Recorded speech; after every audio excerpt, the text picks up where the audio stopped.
Okay, so it's Rachel, the Spoonie Farmer here. Hey, Spoonie Farmers and homesteaders. I'm about to follow up on a common chronic illness dilemma I face when trying to do farmy and homesteady things, and that is doing the first phase of a project and then having a flare. In this case, I prepped bread dough for a 48-hour rest in the fridge. This is sourdough from this spot. Um, and then I got real sick, and I kind of could have seen that coming because I had a medical procedure last week. Totally safe, totally fine, helpful medical procedure.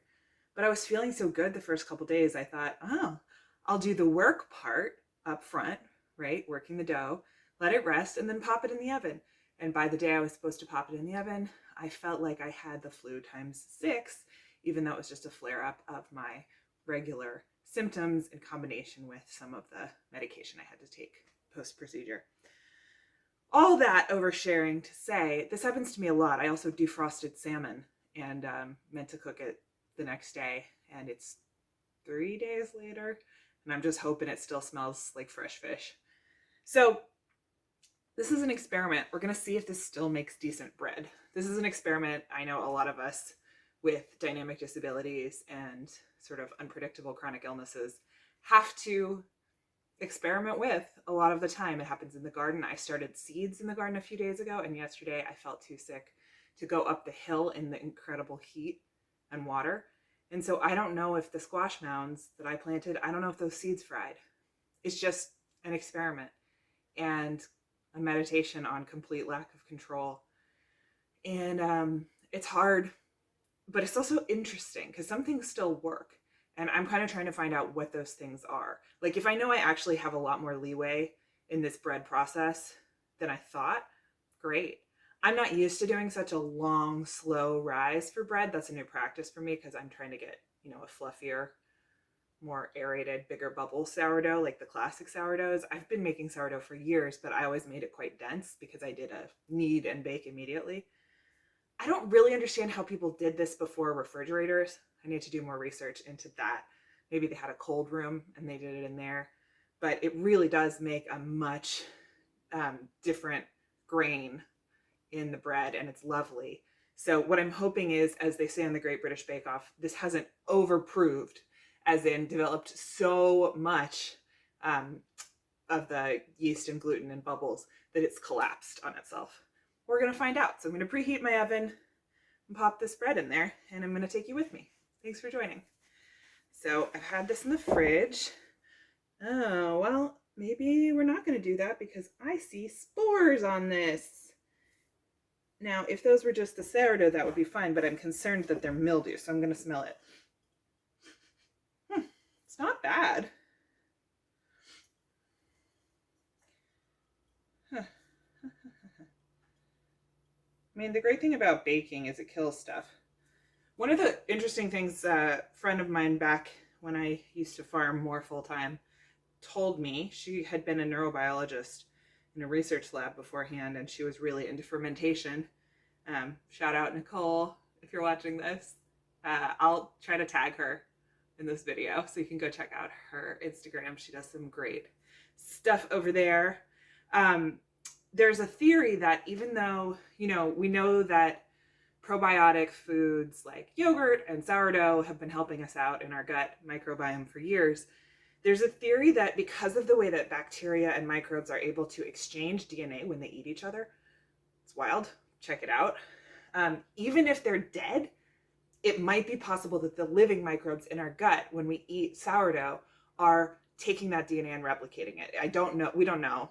And this was many years ago, so there may be more research on this now, but I just think that's sort of points to how wild and cool and totally out of control our relationships with ecology are, but we can be in these sort of wild collaborations, whether it's the garden in the yard or the garden in your gut. This does not smell like mildew to me, so I'm going to try it because I don't think it's dangerous to put something in the oven at 450 degrees that might have spores of something other than sourdough on it. That's just my take. If you have mold sensitivities, don't mess with this. But, when sourdough sits in the in its sort of starter phase, Sometimes it will get like a darker head on it, like literally liquid on the top. And that's just part of it. It's not dangerous. So I'm going to score this. It is already cracking a bit. So it's sort of self-scored. Goodness. Great Spoonie activity is using whatever's at hand. My bush knife for wilderness stuff is what's at hand. So I'm going to use that. And I'm going to score it. This is one of the ways that the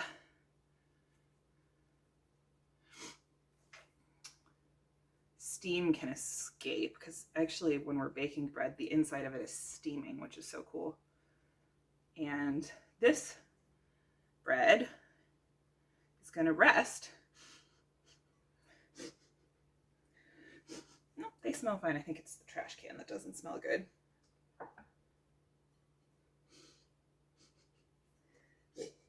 You never do know in a Spoonie kitchen. There's a lot of non-intentional life going on, because you get so excited, you do a whole project, you generate a bunch of dishes, and you crash, and the dishes grow stuff. So a lot of my life as a Spoonie farmer and homesteader is like, what volunteered to live, and do I want to support it and continuing to live? Squash plants growing from the compost pile? Yes. Mildew growing on the dirty dishes? No. Gonna run those through the dishwasher on hot, because I need to protect myself from creating further illness. But it's really, truly wild. It's just, there's wild life everywhere. There's wild microbes. Some of them are great to collaborate with, like this bread. So we'll see what happens. I'm going to preheat my oven with my Dutch oven in it,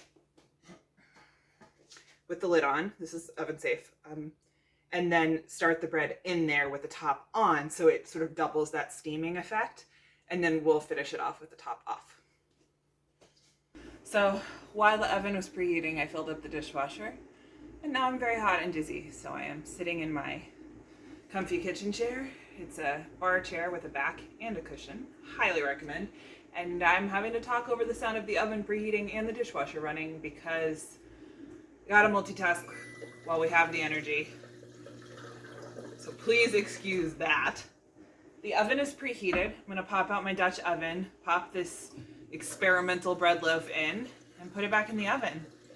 I just want to say, because I love to frame these things as like the problem is the opportunity, but I'm doing that because I feel uncomfortable that I left the bread for so long. I feel weird that it like might have some other kind of spore on it besides sourdough, although it smells great. Especially things like mildew and mold, where it shows that I haven't taken care of something in a long time. I can end up feeling a lot of shame. And one of the reasons that I love fermentation, like sourdough, like pickles, like kimchi, like mead, is that it actually flips that script on its head, because the whole point is to put in a bunch of energy at the beginning and then leave the thing alone. And that's what I often end up doing with projects because of my disabilities, right? When I have energy, I start the project, then I have a crash or a flare sometimes, and I have to end up leaving the project alone. Fermentation works that way. That works well. So that's why it's one of my favorite things to do, and why I talk about Spoonie homesteading and not just farming. It is collaborating and cultivating ecology. It's just doing it on a micro scale, microbiotic scale inside the house, in my case. And so when I'm talking about homesteading, I'm not like, I'm not talking about this individualistic back to the land thing that has some colonial history to it. I'm not talking about like pro that. I'm talking about a way to talk about all the different crafts and practices of sort of living in relationship to the land and the biology and our food. So I'm using it to refer to all of those skills and crafts and practices. And I am really trying to lean into the ones that are well adapted to my unpredictable capacities, and fermentation is one of those. So hopefully this bread holds up that experimental framework. And I invite you to try out fermentation if you haven't before, especially if you have a dynamic disability or chronic illness and you're wanting to do something farm oriented, but you need to be inside where you can regulate the temperature and where you can sit down, you know, anything like that. This is farming too, right? Farming is not controlling the life. It's starting seeds, collaborating with things, creating different inputs and impacts to see if we can create food for ourselves in relationship with these other living things that are currently, you know, expanding on this cutting board. So I'm going to pull the crock pot out and we're going to pop this baby in. What fermentation projects are you trying this summer? Let me know.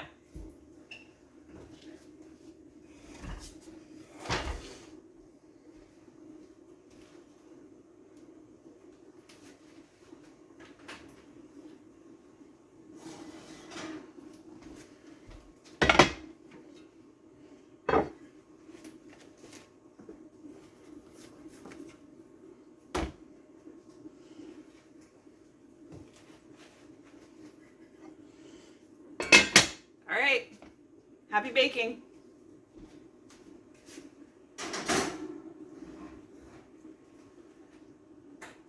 Good luck, bread. Okay, so here's the result. This is the most beautiful loaf of bread I've ever made. Apparently a couple extra days in the fridge, not a problem. Now, I'm not going to cut this yet and taste it because bread continues to steam and bake inside for about an hour after you take it out of the oven. So I'm going to let this sit for an hour and then I'll try it. But it smells delightful. It looks delightful.